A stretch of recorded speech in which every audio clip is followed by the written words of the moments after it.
রাত 12টার সময় সবাই মিলে বেরিয়ে পড়লাম প্রসাদ খেতে যাওয়ার জন্য। তো প্রথমেই চলে আসলাম এই মন্দিরে। আর একটা জিনিস দেখো, আমরা কিন্তু ঠিক প্রসাদের টাইমেই মন্দিরে এসেছি। যাই হোক, আসার সাথে সাথেই আমাদের প্রসাদ দিয়ে দিল।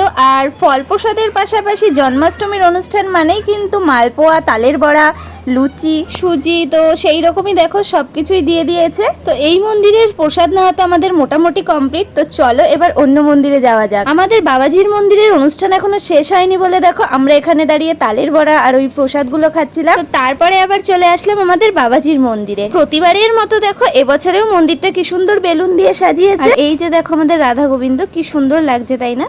তো দেখো এখানে দেখো সবাই লাইন দিয়ে বসে গেছে। আর আমার গুলু ভাইকে দেখো, রাত তখন 12:30 প্রায় বাজে, তখনও ঘুমায়নি শুধুমাত্র প্রসাদ খাওয়ার জন্য। আসলে প্রসাদ খাওয়ার থেকেও একটা অন্যরকম আনন্দ যে রাত্রেবেলা সবাই মিলে যাব মন্দিরে, এটা একটা আলাদাই আনন্দ। যাদের বাড়ির পাশে মন্দির আছে এবং এরকম রাত করে অনুষ্ঠান হয় আর যাও, তারাই একমাত্র বুঝতে পারবে। তো দেখো এখানে এক এক করে আমাদের সব রকম প্রসাদ দিয়ে দিয়েছে।